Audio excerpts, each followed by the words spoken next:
Joining us now, Chicago school teacher Quentin S. Washington. Quentin, great to have you on. So do you feel comfortable returning to school on Monday? No, I do not. Not at all. What would have to happen to make you feel okay getting back into the classroom? Rigorous testing for not just staff, but also for students. And then also vaccinations. I think it's important that school staff are vaccinated because we encounter a lot of people, a lot of different students and families. And that's one of the greatest mitigation steps that we could take to make this whole process work. So here in New York, teachers are part of that priority group. So many teachers have already been vaccinated. Is that not the case in Illinois? So it is the case in Illinois, depending on your school district, apparently, because there are some school districts here that applied to as employers to get their staff vaccinated, but Chicago Public Schools has not done that yet. And I do understand we're large. Chicago Public Schools is a large employer. We're a large district, but they still can make us a priority, and they've not done so yet because they feel like it's not that important.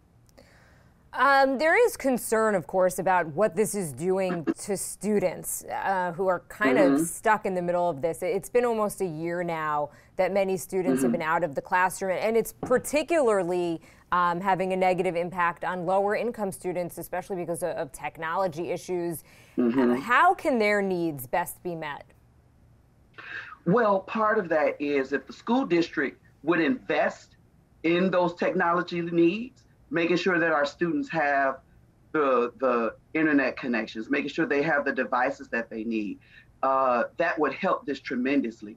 They're talking about the $100 million that they've spent on getting schools open, but 80% of our students are staying remote. Those same students are those students that are in low-income homes and families live in multi-generational housing, and their parents don't feel safe sending their children back in this moment. And so invest in remote learning to make it work for the 80% of your students versus forcing 80% of the staff back into buildings with barely 20% of our students. It doesn't make sense.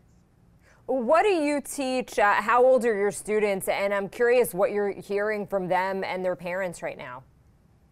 So I teach music, kindergarten through 8th grade. And so prior to being locked out, I saw my students and several of their parents every day because their parents would sit in the classroom with me in our virtual classrooms because teaching has still been going on. Even though the building has been closed, the school has not. School has just moved to a virtual space, and you know, young people are resilient.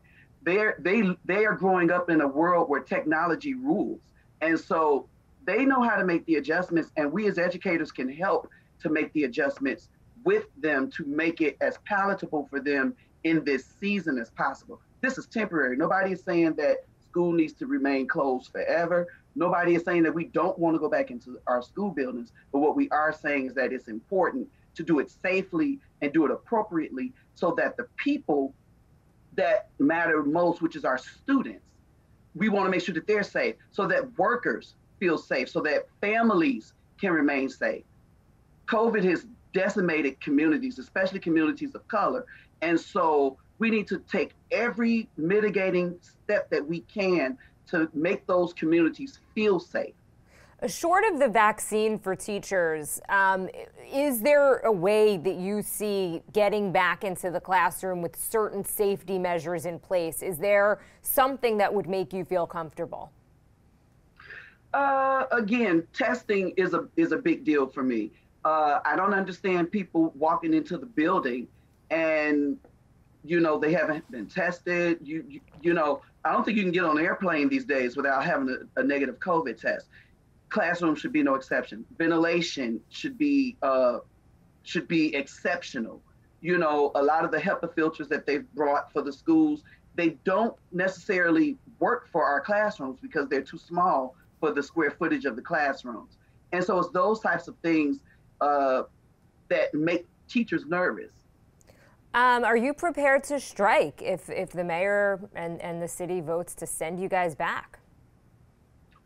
if it comes down to it, while Lord knows I don't want to strike, no one wants to be on strike. We want to continue to work and continue to teach our students remotely until we can safely reopen. But if the mayor wants to force us out of our remote classrooms and force an agenda that has nothing to do with equity and nothing to do with education and force us into that position, then, you know, we'll do what we have to do. All right, Quentin S. Washington, Chicago school teacher. Really good to have you on this morning. Appreciate it.